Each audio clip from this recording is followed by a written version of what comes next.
Hi everyone, today we'll be looking at the November 2019 P2 paper. In question 1, we've got a curve C with the equation y is 2x squared brackets x minus 5, and we need to use calculus to find the x coordinates of the stationary points of C. Well, we know that to find stationary points, we need to solve the y dx is 0. So I will actually start by expanding to get y is 2x cubed minus 10x squared, which means that the y dx, we get the power down and deduct 1 from the power, leading to 6x squared minus 20x. Well, if the y dx is 0, this simply means that 6x squared minus 20x is 0. I will factor out the 2x, and this leaves me with 3x minus 10 in the brackets. So this means that either x is 0 or 3x minus 10 is 0, which means that x is 10 over 3. And these are the x coordinates of the stationary points of C. Part B, hence find the values of x for which y is increasing. Well, if we just look at the original expression for y, it's a cubic with a positive leading coefficient. So this means that a sketch of this will be something like this. So this is just a sketch.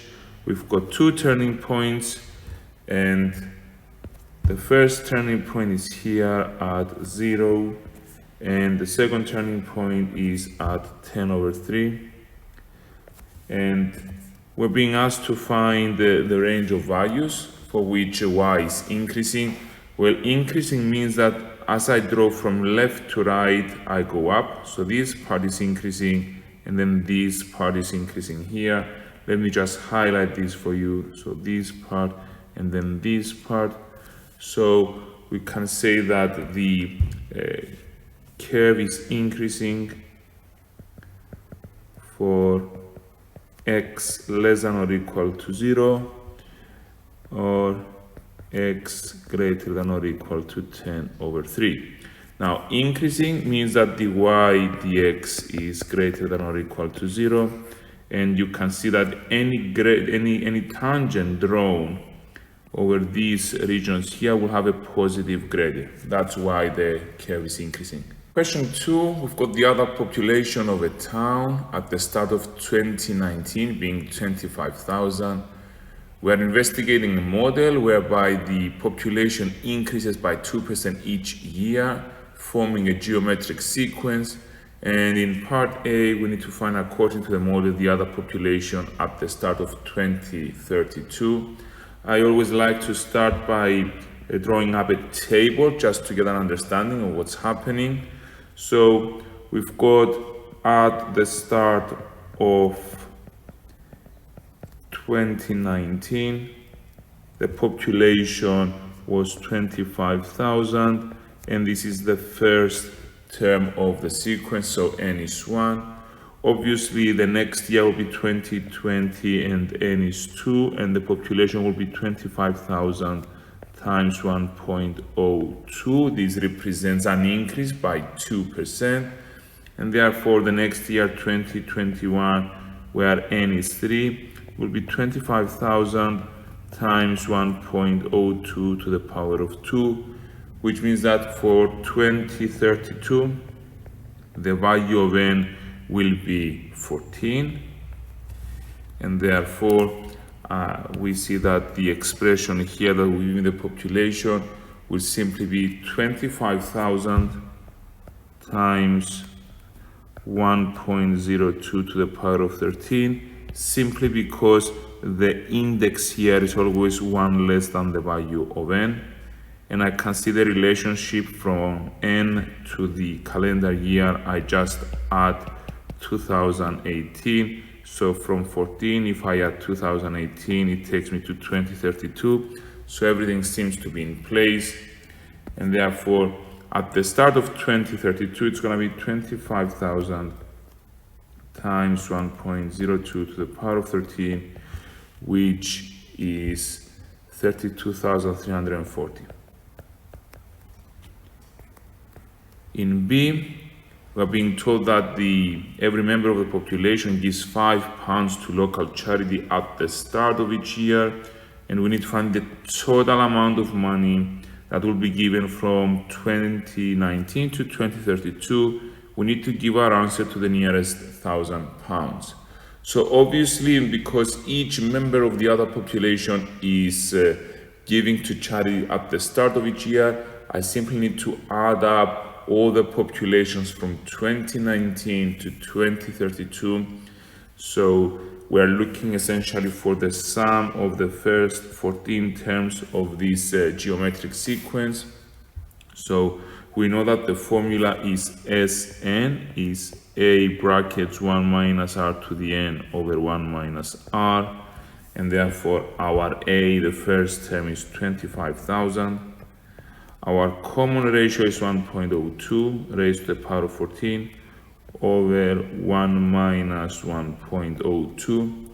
This gives an answer of 399,348. This is the sum of the other populations over these 14 years, and since each one will be donating £5, I multiply by 5.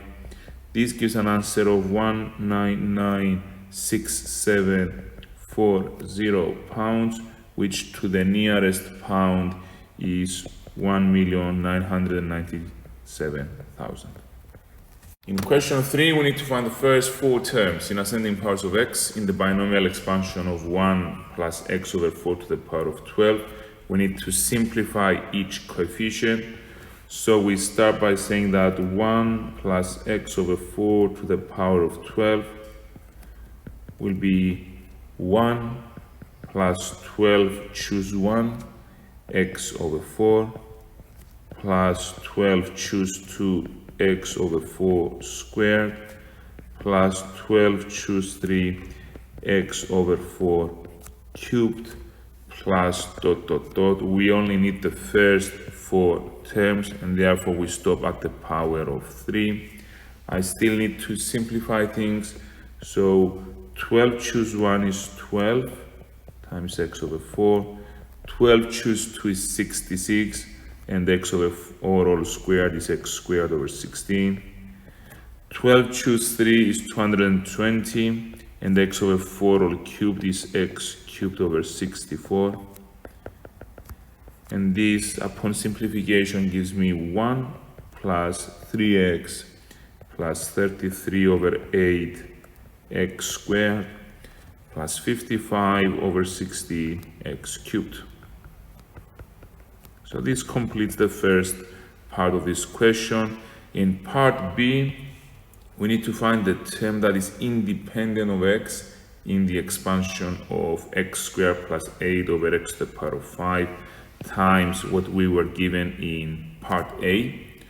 So independent of x, it's the constant term, so no x appearing there. So let's start off by writing what we are given here. 1 plus x over 4 to the power of 12 goes here. So this can be written as x squared over x to the power of 5 plus 8 over x to the power of 5, and then here it's going to be the 1 plus 3x plus 33 over 8x squared plus 55 over 16 x cubed plus ... Now this is 1 over x cubed plus 8 over x to the power of 5. It doesn't take long to realize that what we need here to be multiplied by these terms in order to give me a term that is independent of x. Well, I'm only interested in the x cubed term and the x to the 5 term, which is not found, was not found in part A. So I will simply write this as ... plus 55 over 16 x cubed plus ... where the coefficient of x to the power of 5 will be given by 12 choose 5 x over 4 to the power of 5 plus ... So this is 1 over x cubed plus 8 over x to the power of 5 and we've got 55 over 16x cubed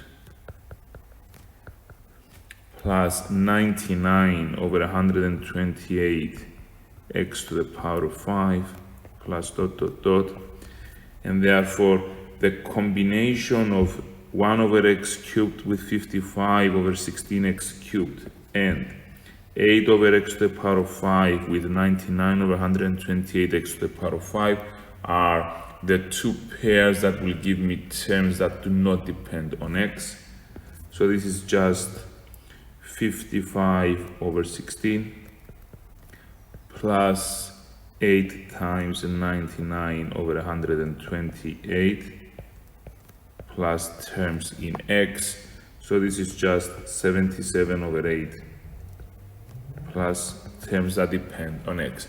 So the term that was independent of x in this expansion is 77 over 8. In question 4, f of x is x minus 3, brackets 3x squared plus x plus a, take away 35, a is a constant. State the remainder when f of x is divided by x minus 3. Well, the remainder will be given by f of 3. I substitute the value that will make this 0, so when x is 3, it's 3 minus 3, and this gives me the remainder. It's easy to see that when I plug in 3 here, all of this is just 0, so the answer is minus 35. That's why it's a state, not a lot of working needed here, so the answer is negative 35. Now, given that 3x minus 2 is a factor of f of x, show that a is negative 17. So, if 3x minus 2 is a factor, I could set this equal to 0. So, 3x is 2, x is 2 over 3. And this means that f of 2 over 3 must be 0. And therefore, 2 over 3 minus 3. And then 3 times 2 over 3 all squared plus 2 over 3 plus a minus 35 is 0. Now 2 over 3 minus 3 is negative 7 over 3. In the bracket we will have 2 plus a minus 35 is 0. And therefore minus 35 is 7 over 3, brackets 2 plus a. I will cross multiply by 3 to get minus 105 is 7 brackets 2 plus a. And then I'll divide by 7 to get minus 15 is 2 plus a, which leads to minus 17 is a as required.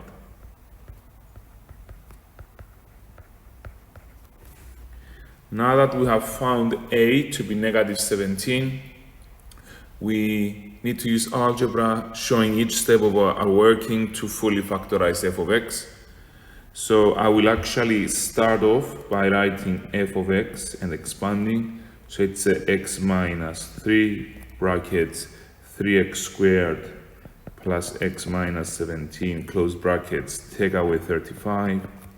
So this is 3x cubed plus x squared minus 17x minus 9x squared minus 3x plus 51 minus 35, which simplifies to 3x cubed minus 8x squared minus 20x plus 16. We know that 3x minus 2 is a factor, so I'm going to do long division here. So we've got 3x cubed minus 8x squared minus 20x plus 16 divided by 3x minus 2. Now I need to multiply 3x by x squared to get the 3x cubed term minus 2x squared. I do the subtraction here. Minus 8x squared minus 2x squared is minus 6x squared minus 20x plus 16. So I need a minus 2x here to get minus 6x squared plus 4x. Again, the deduction here gives me minus 24x plus 16. So it's a minus 8 here. We get a remainder of 0, obviously, because 3x minus 2 was a factor, which means that f of x is 3x minus 2 brackets x squared minus 2x minus 8, which of course can be further factorized into 3x minus 2 brackets x minus 4 x plus 2. And we stop there because we were told to fully factorize f of x. A common mistake is for people to proceed in solving this equal to 0. And actually this is something that the examiner will penalize. You haven't been asked to do all this solving, you are only asked to fully factorize, and this is where you need to stop. In question 5, we've got a number between 0 and 1, and we need to sketch the curve with equation y is a to the x, showing the coordinates of the point at which the curve crosses the y-axis. Obviously, this is an exponential graph. In an exponential graph, the x-axis is an asymptote. We know that when x is 0, a to the power of 0 will be 1. So we are cutting the y-axis at 1. And because a is between 0 and 1, the greater the power to which I raise a, the less it becomes. Imagine if a, for example, was 0.5, then a squared is 0.25. So you can see that as I progress to the right, I'm getting smaller and smaller and smaller, and therefore the graph should be something like this. So it's an exponential graph which is about to land on the x-axis from left to right. In part B, we've got the table of values here for x squared plus a half to the x. We need to use the trapezium rule with all the values to obtain an estimate for this integral for the area between 2 and 4 essentially.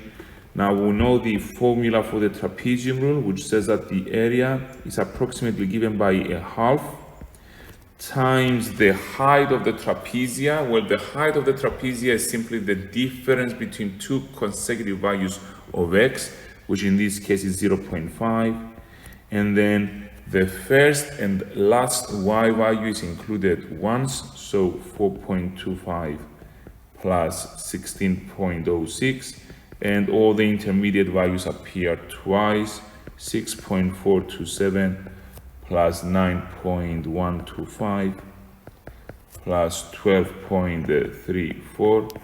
Plug this everything on the calculator. Be careful when you put this expression in, and you get 19.0235. And then part C, using your answer to part B and making your method clear, estimate this. Well, I need to build a connection between what I have just been given and what I just found. So we've got the integral from 2 to 4 of x brackets x minus 3 plus a half to the x dx. It makes sense to start by expanding to give me x squared minus 3x plus a half to the x dx. So I will actually split this into two integrals. It's the integral from 2 to 4 of x squared plus a half to the x minus the integral of 3x from 2 to 4 with respect to x. Now, the first integral here, I've got an estimate of this because it's exactly what we have found in part B. So this is approximately 19.0235. And the second integral here, I can just evaluate this analytically. It gives me 3x squared over 2 from 2 to 4. So this is 19.0235 minus 3 times 4 squared over 2 minus 3 times 2 squared over 2, which gives me 19.0235 minus 18, which is 1.0235. In question 6, we've got a circle here centered at N with coordinates 4, -1. It's a good idea to update the diagram here with this information. The line with equation y is a half x is a tangent at the point P. We need to find the equation of Pn. Pn is the radius here.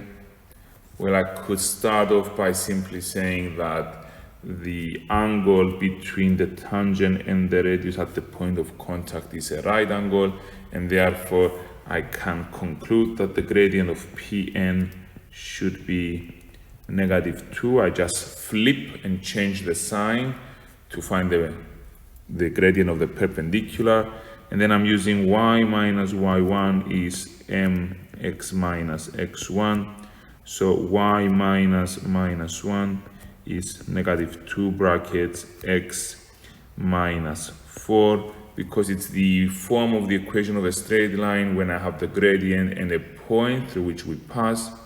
So y plus 1 is -2x plus 8, which means that y is -2x plus 7.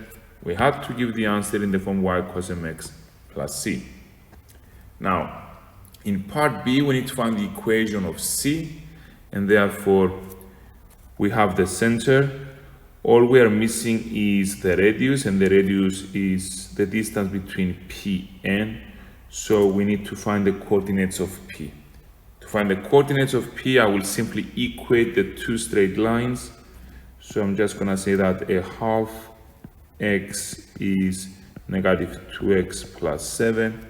I will multiply throughout by 2 to get rid of the fractions, and I get that 5x is 14, which means that x is 14 over 5, and therefore y is a half times 14 over 5, which is 7 over 5. Now I've got the coordinates of the point P. I'm gonna use the distance formula to find the distance between the center, which is 4 minus 1, and the point P, which is 14 over 5, 7 over 5. So this is simply given by 4 minus 14 over 5 squared plus -1, take away 7 over 5 squared, or square rooted, and this gives an answer of 6 root 5 over 5. Well, we know that for a circle with center alpha, beta, and radius r, the equation of the circle will be x minus alpha squared plus y minus beta squared is r squared. So obviously x minus 4 squared plus y plus 1 squared is 6 root 5 over 5 all squared. In question 7, we are being told that k is log b base a, and we need to find in its simplest form in terms of k these three expressions. So starting with the first one, we've got log of root a over b base a. I will start by splitting the quotient of root a with b as log of root a base a minus log of b base a. I will write the root of a as a to the half, and log of b is just k. The half can come down by the power law of logarithms, and I have a half log a base a minus k. And when we've got log a base a, this is just 1, and therefore this is a half minus k.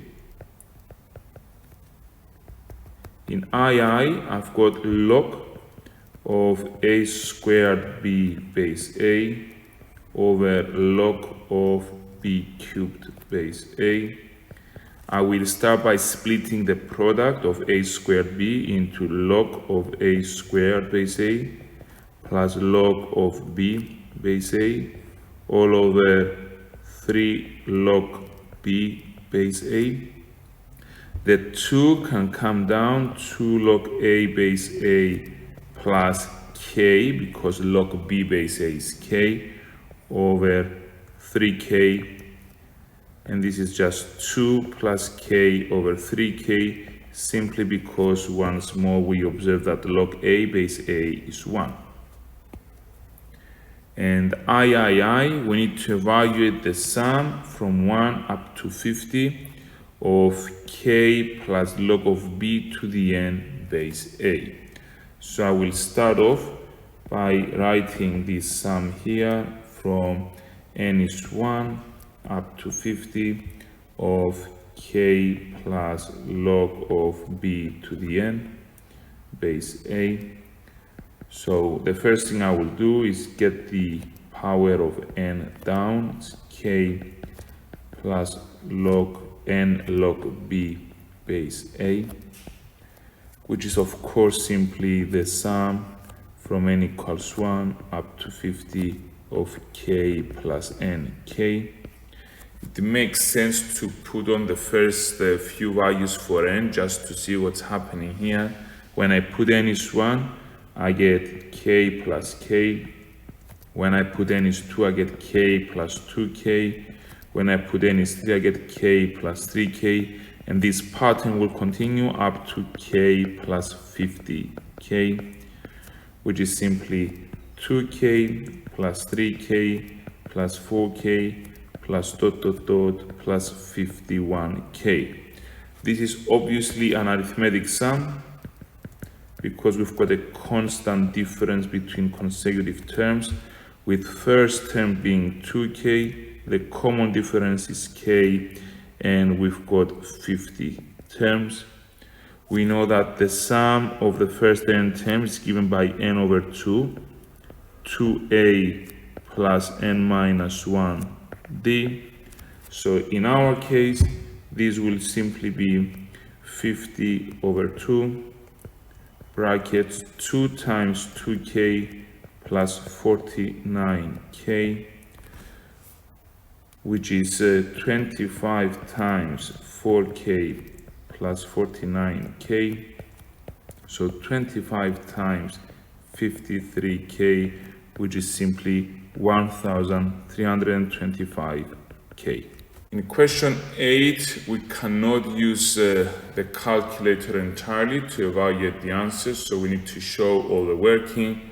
We've got this curve here with this equation. We need to find analytically the area shown shaded here, the area R. Obviously, I need to integrate from 2 to 4. So the area R is the integral from 2 to 4 of 8 root x minus 5 and all of it over 2x squared with respect to x. So I will write this as the integral from 2 to 4 of 8x to the half over 2x squared minus 5 over 2x squared. I need to write it in a form that allows integration to take place without any errors. So this is simply the integral from 2 to 4 of 4x to the minus 3 over 2 minus 5 over 2 x to the minus 2 dx. So I will increase the power by 1, divide by the new power. Similarly here, 5 over 2 x to the minus 1 over minus 1, and the limits are 2 and 4. Before substituting the limits, I will simplify things a bit. This is minus 8x to the minus a half plus 5 over 2 x to the minus 1 from 2 to 4, and therefore I will substitute the upper limit minus 8 brackets 4 to the minus a half plus 5 over 2 4 to the minus 1. Take away minus 8 times 2 to the minus a half plus 5 over 2 times 2 to the minus 1. Now I have to be careful here because we'll have some square roots appearing. So this is minus 8 over root 4 plus 5 over 2 times a quarter minus 8 over root 2 plus 5 over 2 times a half So this part here together with this part will give me a rational answer. It's minus 37 over 8. And then I've got plus 8 over root 2, which I can rationalize by multiplying by root 2 over root 2, which leads to minus 37 over 8 plus 8 root 2 over 2. The 8 with the 2 simplified to give me a 4. So the final answer for this first part will be minus 37 over 8 plus 4 root 2. In II, we need to find the value of the constant that will make this integral give me an answer of 55.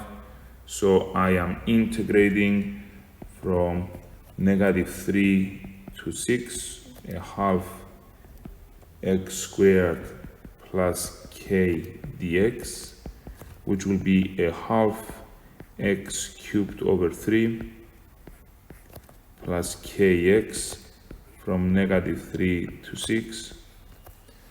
So this is a sixth, 6 to the power of 3 plus 6k. I have substituted the upper limit, minus a sixth minus 3 to the minus 3 to the 3, sorry, plus k times minus 3, which leads to 36 plus 6k minus, in the bracket I have 27, negative 27 over 6, which is negative 9 over 2, minus 3k, which is 36 plus 6k plus 9 over 2 plus 3k, which leads to 81 over 2 plus 9k, and this is equal to 55, and therefore I will multiply throughout by 2 to get 81 plus 18k is 110,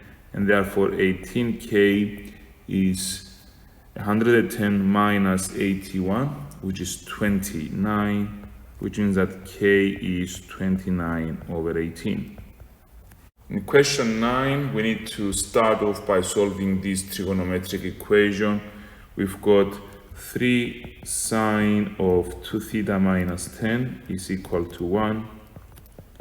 So sine of 2 theta minus 10 is a third. We are in degree mode.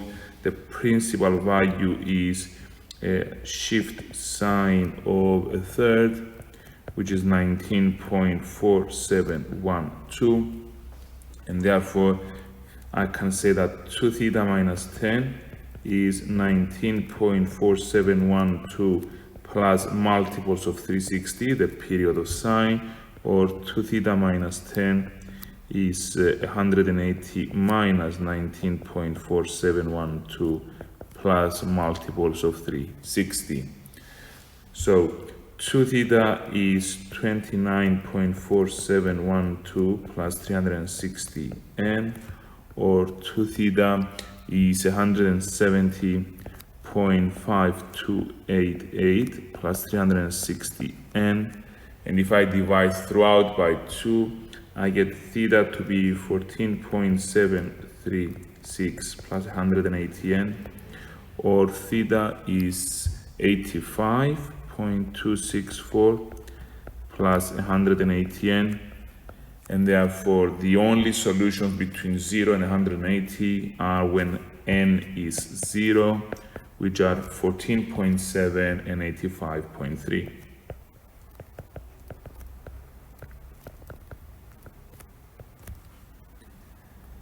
In the second part, we've got the first 3 terms of an arithmetic sequence here, and we need to show that 2 cos alpha is 3 sine squared alpha. Well, we know that since we are looking at an arithmetic sequence, the difference between consecutive terms is the same, and therefore u2 minus u1 is u3 minus u2, which means I can write 1 over tan alpha minus sine alpha is equal to 2 sine alpha minus 1 over tan alpha. Now tan alpha is sine over cos, so 1 over tan is cos over sine.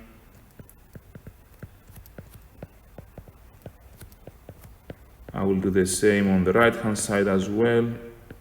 And in order to get rid of the fractions, I will be multiplying throughout by sine alpha, which leads to cos alpha minus sine squared alpha is 2 sine squared alpha minus cos alpha.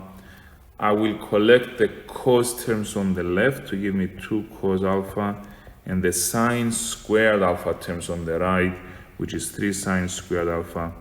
And this is exactly what I was asked to show.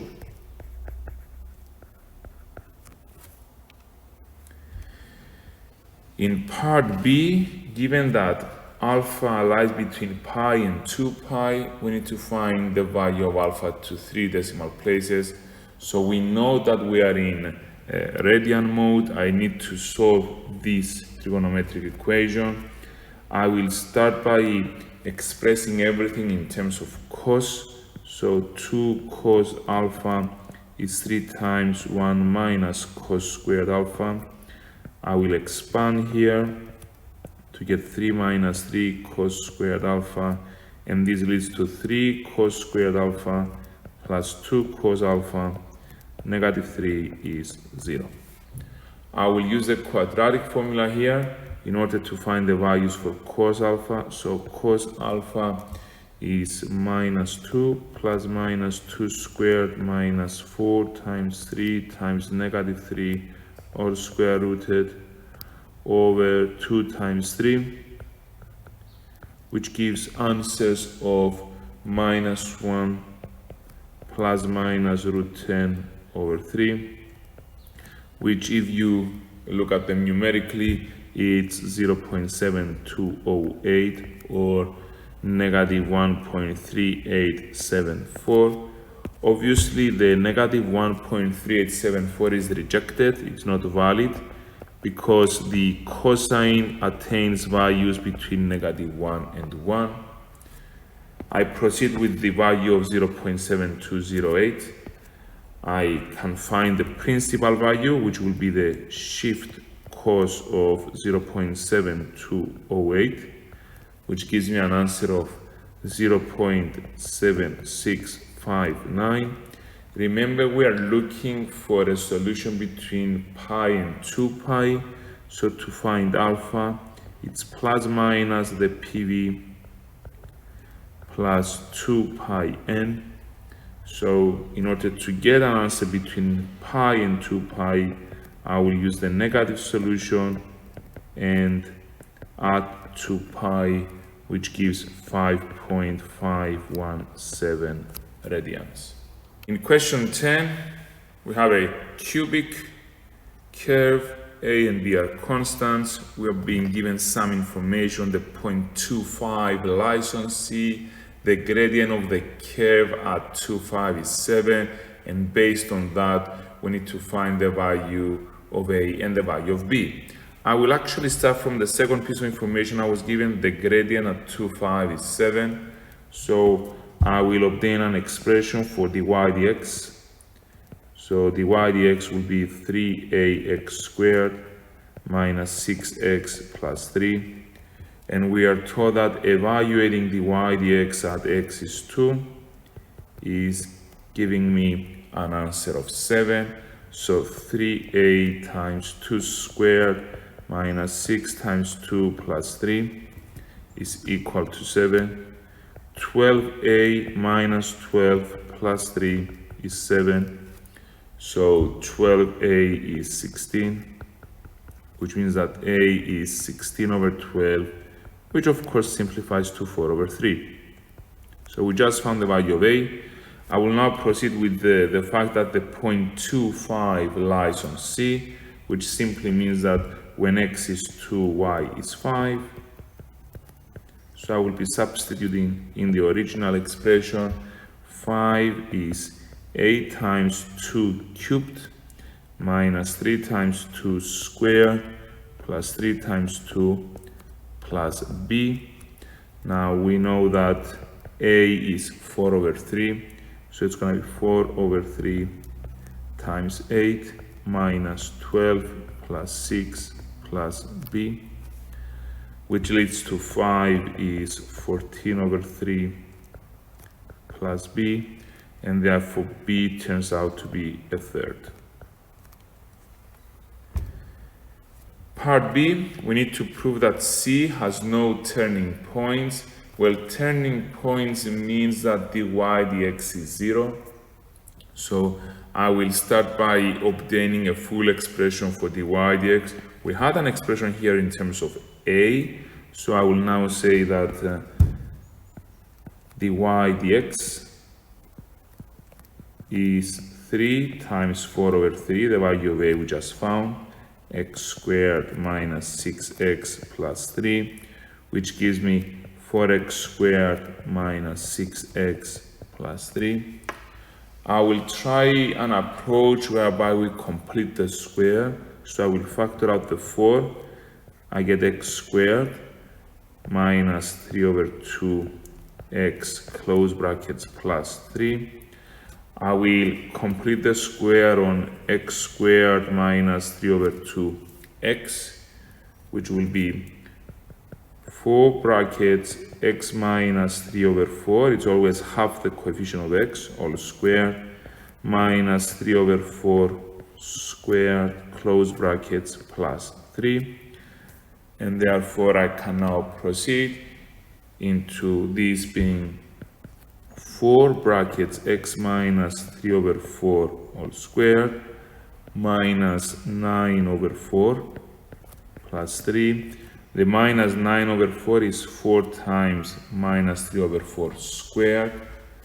So this is 4 brackets x minus 3 over 4 all squared plus 3 over 4. We know that the squared part here will always be greater than or equal to 0, and therefore the whole thing will always be greater than or equal to 3/4. So this would be at the least 3/4, so it could never be 0. So we need a conclusion and comment here. Since dy dx is greater than 0 for all values of x,